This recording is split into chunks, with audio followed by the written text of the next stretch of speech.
기도하겠습니다. 아버지의 자녀됨에 가장 감사하게 하소서. 이사야 43장 1절 말씀. 야곱아 너를 창조하신 여호와께서 지금 말씀하시느니라. 이스라엘아 너를 지으신 이가 말씀하시느니라. 너는 두려워하지 말라. 내가 너를 구속하였고 내가 너를 지명하여 불렀나니 너는 내 것이라. 나의 구원 되시는 주님, 오늘 나는 24시간의 선물을 받게 하시는 주님 감사합니다. 나의 손을 높이 들고 마음의 문을 활짝 열어 오늘이라는 선물을 기쁨으로 받아듭니다. 내가 자고 있을 때에도 나의 하루를 미리 준비하시고 나에게 선물을 주신 주님 감사합니다. 가는 길 가운데 때로 난간이 있다 하더라도 이 귀찮은 포장의 끝에는 하나님의 가장 아름다운 선하신 선물이 있음을 기대하게 하옵소서. 나의 구원으로 인하여 내가 아버지의 자녀됨에 가장 감사하게 하옵소서. 나의 사는 날 동안에 나의 가는 길을 평생 준비하시는 주님께 감사하게 하소서. 오늘 나도 누군가를 위하여 아름다운 것을 준비하는 삶을 살기 원합니다. 나의 주변 사람들을 기쁘게 하기 위하여 무언가를 준비하는 하루가 되게 하소서. 주님을 인하여 기뻐하는 하루 되게 하소서. 오늘 내가 해야 하는 모든 일들을 인하여 주님께 감사드립니다. 그 일 가운데도 하나님의 손길이 있음을 믿습니다. 최선을 다하게 하시고 매 순간 기뻐하게 하소서. 감사와 찬양이 넘치는 하루 되게 하소서. 주님을 갈망합니다. 나의 모든 기쁨 되시는 예수 그리스도의 이름으로 기도합니다. 아멘. 오늘의 성경 말씀은 이사야서 43장입니다. 43장 16절에서 21절 교독으로 함께 읽겠습니다. 나 여호와가 이같이 말하노라. 바다 가운데 길을 큰 물 가운데 지름길을 내고 병거와 말과 군대 용사를 끌어내어 그들이 일시에 엎드러져 일어나지 못하고 소멸하기를 꺼져가는 등불 같게 하였느니라. 너희는 이전 일을 기억하지 말며 옛날 일을 생각하지 말라. 보라, 내가 새 일을 행하리니 이제 나타날 것이라. 너희가 그것을 알지 못하겠느냐? 반드시 내가 광야의 길을 사막의 강을 내리니 장차 들짐승 곧 섬냥이와 다저도 나를 존경할 것은 내가 광야의 물을 사막의 강들을 내어 내 백성 내가 택한 자에게 마시게 할 것이니라. 이 백성은 내가 나를 위하여 지었나니 나를 찬송하게 하려 하니라. 아멘. 오늘 성경 말씀 본문 이사야서 43장 16절에서 21절 하나님의 대속의 은혜란 제목으로 성경 말씀을 보겠습니다. 첫 번째로 하나님의 성품에 대해서입니다. 성품에 관하여서는 홍해를 가르신 하나님, 오늘도 새 일을 행하십니다. 믿으시죠? 이사야 43장 16절 말씀에는 바다 가운데 길을 큰 물 가운데 지름길을 내신 여호와께서 이같이 말씀하시되, 홍해를 가르신 하나님 오늘도 새 일을 행하십니다. 오늘 모이신 여기에 모이신 우리 성도 여러분 그리고 형제 자매 여러분, 우리가 믿는 하나님은 오늘 새로 오신 분들도 계십니다. 우리가 믿는 하나님은요 단순히 종교적인 느낌만 주시는 존재가 아닙니다. 성경을 보면 하나님은 언제나 액션형이 뭔지 아시죠 여러분? 이렇게 행동형, 실천하는 행동형, 액션은 하나님이시라는 겁니다. 요즘 세대들이 너무 이렇게 빨리 가지 않습니까? 우리가 이런 용어들도 함께 나눠보면 좋을 것 같습니다. 그냥 감동만 주시는 게 아니라 직접 역사하시는 분이십니다. 우리가 주차장 자리 찾느라 빙빙 돌 때도 하나님 자리 하나만 하고 기도하면 슬쩍 빈자리를 열어주시는 은혜도 주십니다. 여러분 그렇게 기도해 보시기 바랍니다. 필요할 때 하나님은 구하면은 필요를 또 구하는 자의 믿음으로 구하는 자에게 꼭 응답을 해주시는 하나님이십니다. 자비의 하나님이시죠. 이사야 선지자는 하나님을 이렇게 표현했습니다. 표현하고 있습니다. 표현했어요. 바다 가운데 길을 내신 하나님이라고요. 맞습니다. 하나님은 이사야 선지자의 말씀과 같이 하나님은 모세와 그리고 이스라엘 백성들을 위해 홍해를 가르셨어요. 그냥 가는 게 아니라 지름길을 내셨대요. 이건 단순히 멋진 일이 아니라 하나님의 성품을 보여주는 대표적인 사건이에요. 하나님은 우리 인생의 막다른 길에서 새 길을 여시는 분입니다. 새 길을 여시는 그런 분이시죠. 예를 들어보면 구약의 요셉을 우리가 잘 아는 구약의 요셉을 봅시다. 형들에게 팔리고 처음 보신 분들은 또 잘 모르시는 분도 계시겠지만 같이 함께 말씀을 나눠보도록 하겠습니다. 형들에게 팔리고 감옥에 갇혔지만 하나님은 그를 애굽의 총리로 높이셨어요. 하나님은 기가 막힌 타이밍에 새 일을 행하시는 분이에요. 계획은 내가 짜지만 인도는 하나님이 하십니다.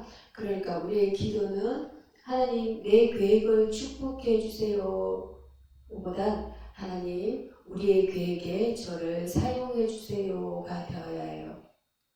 그러나 여러분 지금 힘들다고 낙심하지 마세요.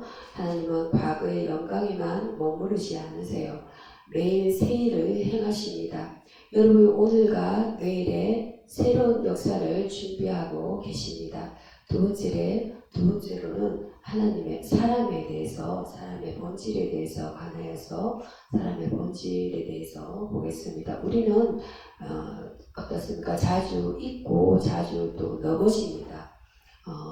이사야서 43장 오늘 18절 말씀에는 너희는 이전 일을 기억하지 말며 옛날 일을 생각하지 말라 이라는 말씀을 주십니다. 사람은 정말 자주 넘어지는 존재입니다. 새벽기도 결단하고 알람 끄고 5분도 자다가 예배 끝나는 경우 많죠. 한 주간 금식하겠다고 해놓고 치킨 냄새에 무릎 꿇는 인간이 우리입니다. 하나님은 아세요. 우리가 얼마나 연약한지를요. 이렇게 이스라엘 백성도 그랬어요. 출애굽 이후 하나님의 기적을 매일 봤는데도 검새 불평하고 우상 만들고 지도자 모세를 또 원망했죠. 우리가 내가 하나님을 얼마나 사랑하는가를 체크할 수 있는 리트머스 시험지는 어릴 때 우리의 반응입니다.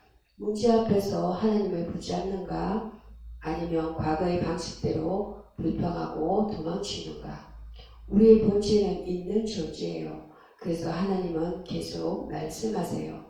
기억하라, 생각하라, 혹은 이번 본문처럼 이전 것은 잊으라고요. 참 헷갈리죠. 기억하라면서 또 잊으라고 하시고 핵심은 이겁니다. 잊어야 할 과거는 잊고 기억해야 할 오늘은 꼭 기억하라. 슬픔과 상처는 잊어버리고 하나님이 행하신 구원의 역사는 가슴에 새기라는 거예요. 아멘. 이사야 43장 믿으시죠? 43장은 구속사적인 메시지를 담고 있어요. 하나님은 단순히 바다를 가르신 분이 아니라 우리 죄의 바다를 가르신 예수 그리스도를 보내신 분이십니다. 우리가 끊임없이 죄에 빠질 수밖에 없는 존재임을 아시고 독생자 예수님은 십자가에 달려 피 흘리게 하심으로 우리를 죄와 사망과 지옥에서 건져내셨습니다. 이것이 복음이고 이것이 사랑입니다. 세 번째로 천사와 마귀의 존재에 대해서 살펴보면 보이지 않는 세계의 실체를 기억하라는 말씀으로 이사야 43장 20절 성경 말씀에는 더 진성 덜에 있는 성령이와 타조도 나를 존경하리라는 이 말씀을 주십니다. 이 구절을 읽을 때마다 재미있는 상상이 상상이 들기도 해요. 타주가 예배드리는 모습 상상해 보셨나요, 여러분? 예배당 앞에 타주가 무릎 꿇고 할렐루야 하고 있는 거죠. 물론 문자 그대로는 아니지만 이건 모든 피조물이 창조주 하나님을 찬양하게 될 그날을 예언하는 장면이에요. 그런데 그 찬양을 방해하는 존재도 있어요. 바로 마귀와 악한 영들입니다. 에베소서 6장을 보면 우리의 싸움은 혈과 육이 아닌 정사와 권세와 어둠의 세력과의 전쟁이라고 했어요. 천사들은 하나님의 일을 도우며 우리를 보호하지만 마귀는 틈만 나면 우리를 유혹하고 무너지게 하죠. 오늘은 예배 시작 넷플릭스 한번 보면 어때 하고 속삭이죠. 그럼 우리는 어떻게 해야 하죠? 어떻게 해야 할까요? 바로 성령님의 도우심을 구해야 합니다. 예수님은 성령님을 보내주신다고 약속하셨어요. 성령님은 우리의 연약함을 도우시고 유혹 앞에서 또한 지혜를 주시는 분이십니다. 그리고 마귀의 공격 앞에서 우리의 영적 전신 갑주가 되어주시기도 합니다. 예수님이 광야에서 마귀에게 시험 받았을 때 어떻게 이기셨죠? 말씀으로 승리하셨죠. 그렇죠? 우리가 영적 싸움에서 이기기 위해선 말씀과 기도 그리고 성령님의 인도하심이 필요합니다. 심지어 우리가 보지 못하는 영역에서 천사들은 우리를 위해 싸우고 있어요. 여러분, 우리는 혼자가 아닙니다. 내가 혼자 있는 같을 때도 하나님이 임마누엘의 하나님으로 우리 속에 계십니다. 기도하면 믿음으로 구하면 우리 속에 성령님을 보내주시죠. 네 번째 구속사적인 적용을 보겠습니다. 세일을 향하시는 예수님 시고 천국을 향한 여정에서 이사야 43장 19절 말씀에는 보라 내가 세일을 행하리니 이제 나타낼 것이라. 하나님 우리에게 세일을 약속하셨어요. 그 세일이 무엇일까요? 구약의 모든 예언은 예수 그리스도에게로 집중됩니다. 예수님은 단지 좋은 말씀만 하시는 분이 아니라 우리의 죄를 대신 짊어지고 십자가에서 피 흘려 죽으신 하나님의 아들이십니다. 어떤 성도가 이런 간증을 했어요. 예전에 제 삶이 엉망이었어요. 새벽마다 술에 취해 들어오고 자식들과도 소원했죠. 그런데 예수님을 만나고 나서 모든 게 달라졌습니다. 이렇게 간증을 했다는 거예요. 또 어떤 간증이었냐? 지금 현재 술은 성령 충만으로 바뀌었고 자식과의 관계도 회복되었다는 거예요. 여러분 이게 바로 우리 구속의 역사, 우리 구속의 역사라는 거예요. 예수님은 과거를 묻지 않으시고 미래를 새롭게 하시는 그러한 분이세요. 천국은 어떻습니까? 아무나 갈 수 있는 곳인가요? 아무나 가는 곳이 아니에요. 그죠? 하나님의 자녀 또 예수님의 피로 구원받은 자들만 들어가는 곳이 천국이라는 거예요. 지옥은 또 어떤 곳인지 한번 얘기해 볼까요? 지옥은 단지 불타는 곳이 아니라 유황불이 막 이렇게 불거든 유황불이 불타는 곳만이 아니라 하나님의 임재가 없는 영원한 절망의 장소라는 거예요. 예수님은 우리를 지옥에서 건져서 천국으로 오기 위해 이 땅에 오셨고 다시 오실 날을 준비하고 계십니다. 아멘. 그날이 언제일지는 아무도 몰라요. 또 간혹 신천지에서는 그 날짜를 언제 재림일이다 이렇게 날짜를 얘기하는데 한 번도 이렇게 맞은 적이 없었죠. 그죠? 근데 그날은 언제일지 몰라요. 어느 날짜라고 이렇게 날짜를 명시하는 것은 미간인 거예요. 중요한 건 우리가 지금 예수님의 신부로서 준비되어 있느냐는 것입니다. 예수님은 사랑으로 우리의 신랑으로 오실 거거든요. 기름 준비하지 않은 10처녀 중에 5처녀가 되면 안 됩니다. 우리는 지금 이 순간에도 성령 충만으로 깨어 있어야 해요. 잠잘 때 호련히 예수님이 나타나시고 우리가 기름 준비되지 않으면 예수님을 맞이할 수가 없겠죠. 그죠? 그래서 항상 깨어 있어야 된다는 겁니다. 물론이죠. 그래서 여기서 보면은 제가 5번째로 또 드릴 말씀은 회복의 은혜에 대해서 오늘 말씀 준비를 했습니다. 사막의 강이어를 하나님, 이렇게 이사야서 43장 19절 말씀에는 내가 광야의 길을 사막에 강을 내리니 이 말씀을 주십니다. 하나님께서는 우리 삶의 광야 한가운데서도 새로운 길을 내십니다. 이 구절은 참 놀랍죠. 그죠? 물도 없고 풀나풀이도 자라나지 않는 사막 한복판에서 강물이 흐른다고요. 여러분, 이건 단순한 자연현상이 아니에요. 하나님이 주시는 회복의 약속이라는 겁니다. 우리 인생에도 사막 같은 시간이 있지 않나요? 그죠? 지금 현재 광야인 분들도 계실 거고, 아무것도 보이지 않고 정말 절망 가운데 있는 분들도 계시지 않나요? 그죠? 근데 우리 예수님께서는 우리가 현실적으로 이런 분들이 계시죠. 갑작스럽게 실직을 한다든지, 그리고 몸이 아파서 건강 문제가 생긴다든지, 병원에 간다든지, 사랑하는 사람과 또 갈등을 겪는다든지, 또 믿음이 흔들리는 순간들이 얼마나 많습니까? 그죠? 근데 이럴 때 우리는 쉽게 이렇게 말들을 하곤 합니다. 하나님, 왜 제게 이런 일이 일어나나요? 하고 하나님을 또 원망할 때가 있어요. 하나님도 광야의 출애굽 때의 이스라엘 백성들처럼 불평할 때가 또 있다는 거예요. 하지만 성경은 또 다르게 말합니다. 우리 성경은 그 사막에, 이사야서에는 그 사막에 강을 내겠다는 하는 희망의 약속의 메시지를 또 주시고 계세요. 문제를 없애겠다는 말이 아니라 문제 가운데 새로운 은혜를 부어주시겠다는 약속이에요. 예수님께서 그저 홍해를 가르시고 노아의 홍수 때에도 무지개로 약속을 주셨지 않아요. 그죠? 아브라함 때에도 또 약속을 주셨죠. 그죠? 바다의 모래와 같이 이렇게 많은 백성을 주겠다, 이렇게 말해서 땅도 이렇게 많이 주겠다 하셨어요. 예수님께서는 광야에서 마귀의 시험을 받으셨을 때도 하나님은 그 아들을 버리지 않으셨어요. 성령께서 어떠세요? 성령께서 함께 하셨고 천사들이 또 수종들었어요. 광야는 버려진 곳이 아니라 하나님께서 훈련하고 세일을 준비하시는 그러한 예비된 그러한 훈련의 장소인 것입니다. 우리가 욥기서나 요셉을 보면, 인생을 보면은 너무나 많은 어려운 과정이 많지 않습니까? 우리가 그런 욥의 인내를 우리가 볼 수 있어야겠고, 또 요셉의 용서하는 사랑의 마음을 우리는 꼭 잊지 않아야 될 것 같습니다.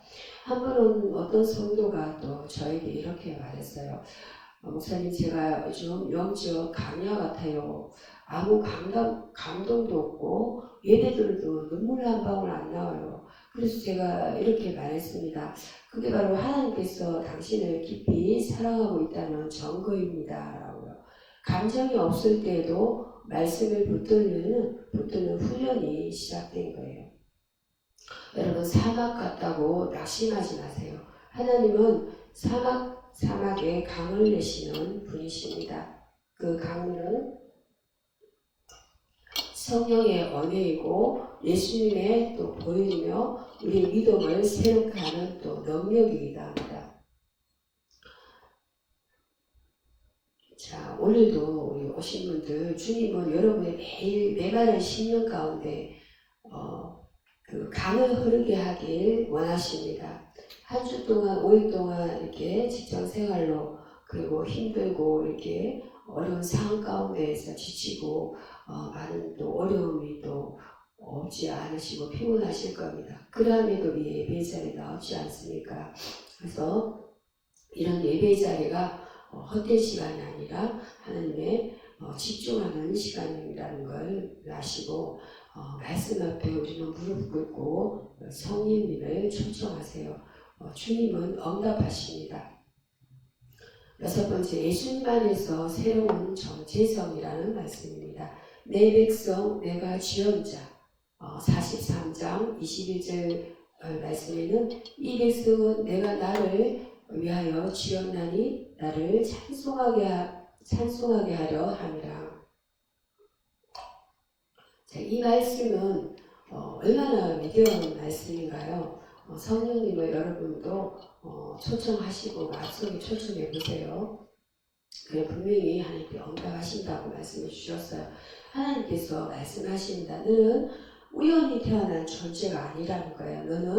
나는 너를 내 목적을 위해 창조했다라는 거예요. 하나님께서 그렇게 말씀하셨어요. 여러분들에게 초신자 분들 중에도 나는 아직 하나님을 잘 몰라요. 예배도 늦게 오고 말씀도 다 이해 못해요 하시는 분들이 있어요. 괜찮습니다. 하나님은 능숙한 예배자가 아니라 진심으로 찾는 자를 기뻐하십니다. 하나님 우리가 그분을 찬송하며 살기를 원하세요. 그런데 단순히 주일에 찬양팀 따라 노래하는 것만을 말하는 게 아닙니다. 진짜 찬송은 삶으로 드려지는 예배예요. 현장 가운데서 여러분 어떤 분이 주방 일을 한다고 예를 든다면 가정한다면 주방에서 설거지할 때 힘들다는 생각이 들지 않아요. 찬송하며 기뻐함으로 찬송하며 성을 부리면서 설거지하는 분이 계세요. 이제 그러한 마음으로 삶 속에 현장 가운데에서 우리 드려지는 예배라는 거예요. 찬송은 어떤 분은 자동차도 정비사로 일하고 계세요. 그런데 고객이 오면 늘 정중히 인사하고 기도를 마음속으로 하며 일을 시작해요. 하나님 이분 차도 잘 되게 하시고 이분의 마음도 회복되게 해주세요. 이분에 이렇게 기도를 하세요. 그 자체가 예배입니다. 여러분 아시겠죠? 아멘. 또 어떤 자매는 또 도시락 가게에서 일하면서 손님 한 분에게 환하게 웃으며 인사합니다. 좋은 하루 보내세요 하면서 그 모습이 바로 예수님의 향기를 전하는 찬양의 삶이라는 거예요. 하나님은 우리 각 사람을 작품으로 만드셨어요.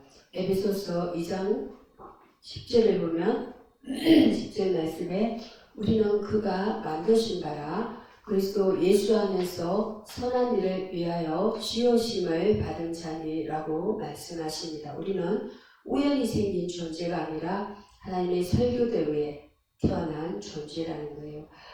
세상이 뭐라고 해도 괜찮아요. 부모님이 너 왜 태어났냐라고 했을지라도 하나님은 말씀하십니다. 너는 내가 사랑으로 지은 자다. 나의 기쁨이다.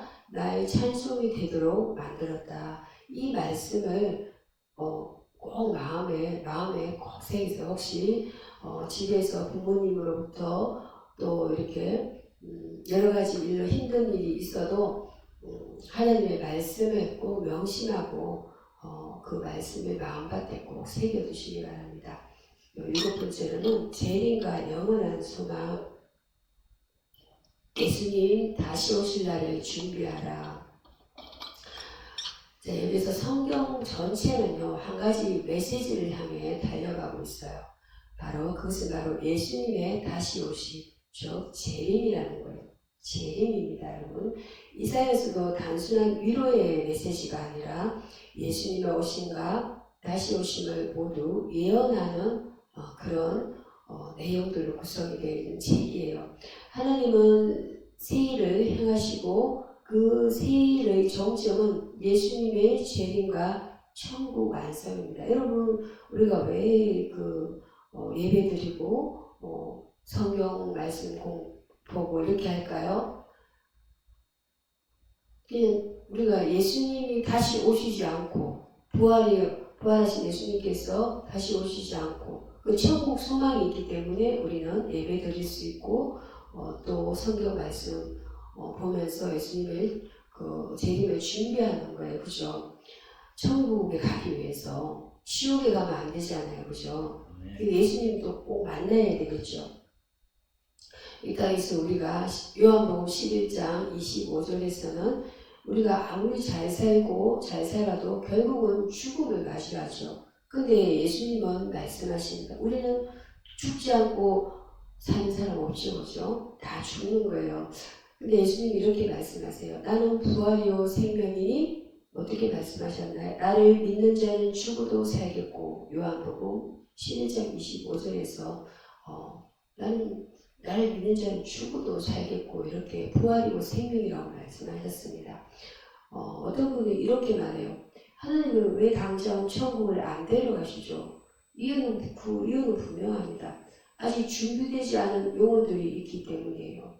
그래서 우리는 그 영혼들을 기대하고 믿는 자들이 한 영혼 한 영혼을 위해서 기도해야 되는 거예요. 그렇죠? 그분들도 다 그 하나님의 사랑하는 자녀들이지 않아요. 그래서 그 영혼들이 지옥 가면 안 되기 때문에 하나님이 우리 죄를 위해서 피 흘려 죽으셨고 생명을 주시려 오셨기 때문에 우리도 그분들을 다 전도하고 그리고 그 영혼들을 위해서 기도해야 되는 거예요.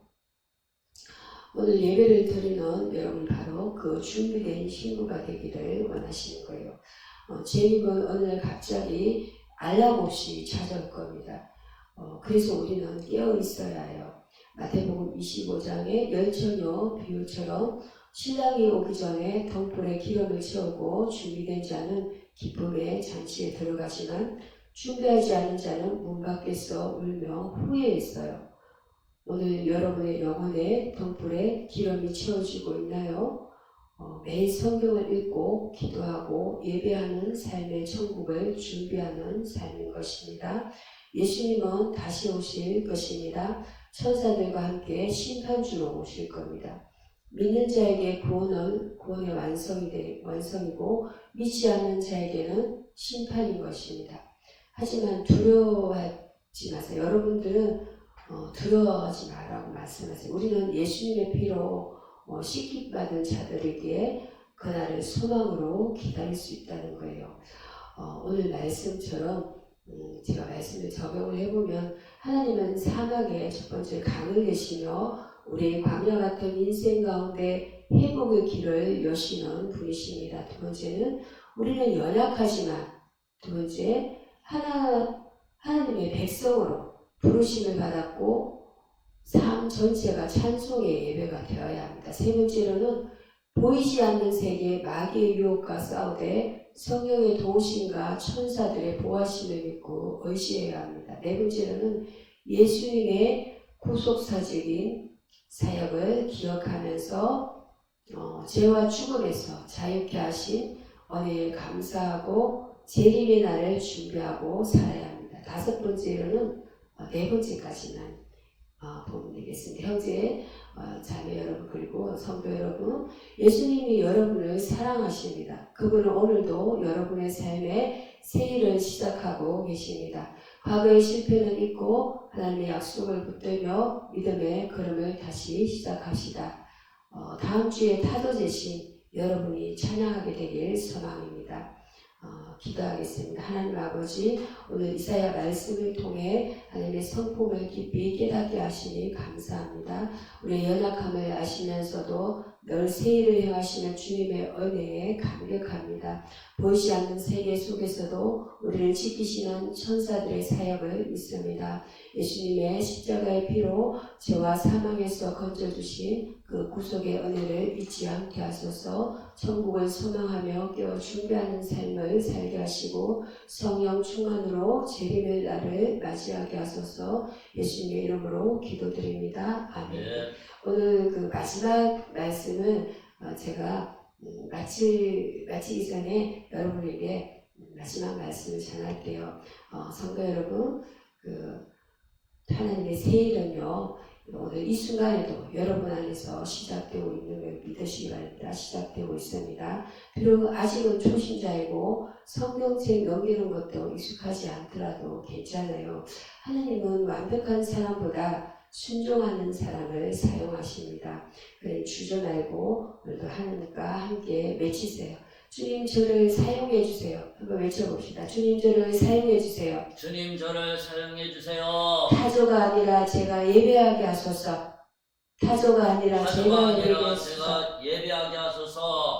아멘. 아멘.